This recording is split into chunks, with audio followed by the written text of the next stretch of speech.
तो का हाल चल बा। आज के सर भी एक नया सॉन्ग आइल बा, बहुत सुने में मजा आई। टाइटल नेम बा चुम्मा चुम्मा।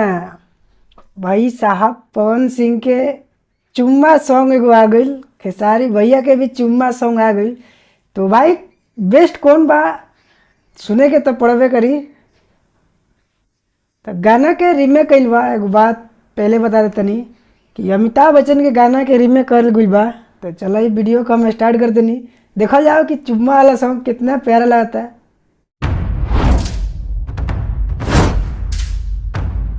सुर में गाना सीखिए पाधानीसा ऐप के साथ। AI powered personal music teacher from Saregama.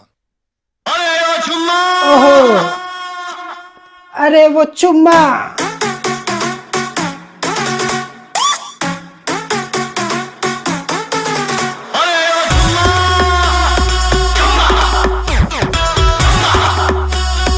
कुछ भी बोलते हो। फ्लेक्सी कमर यहाँ पे नजरे गड़ाते हो, क्या बात है जो ये डॉलर उड़ाते हो।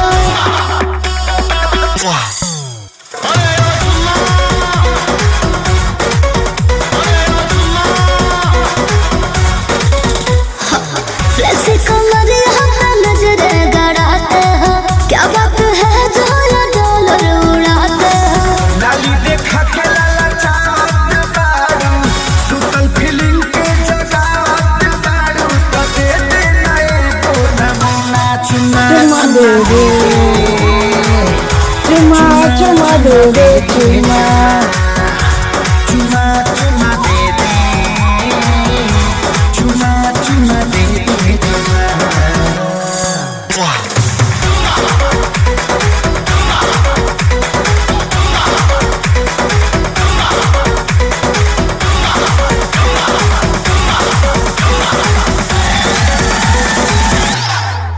हमारा इस टाके मैं तो रानी हूँ, तेरे जैसा है बना लाखों मेरे। क्यों दूँ मैं तुझे चुम्मा, सपना देखो बस रातों में।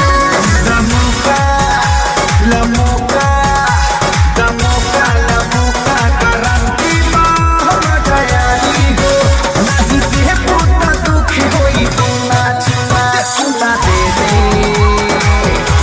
चुम्मा चुम्मा दे दे चुम्मा। चुम्मा दे दे, आए ना दियो। चुम्मा चुम्मा ना दे चुम्मा।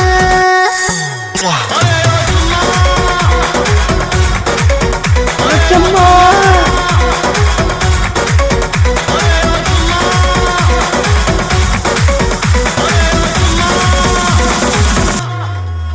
मेरा चुम्मा तो बड़ा महंगा है, अच्छा बोलो क्या दोगे मुझे चुम्मा भाई साहब, क्या मतलब भाई।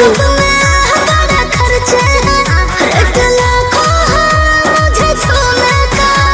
दखरचा के परिचा, दखरचा के परिचा सब डॉलर ले दिया जी हो, बारो ये से रानी पूछो चुम्मा चुम्मा चुम्मा दे दे,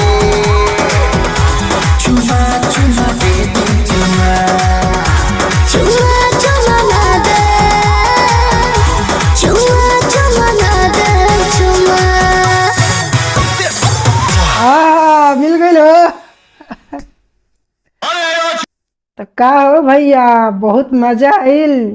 तारो मन करत था का चुम्मा लेके, नसीब में तो ढेर लिखल बा चुम्मा लेके, ऐसा बात नहीं है। तो खेसारी भैया के सॉन्ग आइल बा चुम्मा चुम्मा, बहुत हिट सॉन्ग बा, सुपर सॉन्ग बा। वीडियो बहुत मस्त लगल, वीडियो में बहुत कुछ देखे के मिलला, गौर करबा तो बहुत कुछ मिलला, देख के बहुत मजा आइल हुई। वीडियो बहुत अच्छा लगल और वीडियो काफ़ी ज़बरदस्त रहे। सॉन्ग भी अच्छा लगल, बहुत अच्छा लगल। निगेटिव पॉइंट ये लगल है कि सॉन्गवा रीमेक कर देवल गई रहे, वह ना रही रीमेक ना रही ना, तो भाई साहब अलग लेवल रही थी गाना के। वीडियो बनौले बड़े वो बॉलीवुड के लेवल के लागत था, देखे में झकास लगा था। आई जे हीरोइनी बाड़ी, एक्ट्रेस बाड़ी, आकांक्षा पूरी बाड़ी, आकांक्षा पूरी बाड़ी, लाजवाब उनकर खूबसूरती बा। और खूबसूरती के दीवाना तो सबको ही हो जाई भाई, ये गाना जे सुने एक बार ना 2 बार 3 बार तो जरूर कोई ना कोई 2-3 बार तो जरूर सुनी भाई। हम तो 2 बार अभी सुन लेनी। गाना बहुत सुपर बा, वीडियो ओकरो से सुपर बा भाई। वीडियो में जौन चीज़ देखे के मिलल बा भाई उससे तो मन गदगद हो जाई। ये हमार ओपिनियन बा, रउआ लोग के व्यू पॉइंट कुछ अलग हो सकता। तो गाना ठीक ठाक है। तो भाई गाना नहीं खस सुन ले अभी तक ले तो भाई जाके डिस्क्रिप्शन में लिंक बा, वहाँ से जाके सुन लो। खेसारी भैया के गाना हो, सपोर्ट तो कर। गाना के लाइक कर दी हो, हमारे चैनल के सब्सक्राइब ना कर ली हो तो कर ली हो। मिलब नेक्स्ट वीडियो में। Bye by.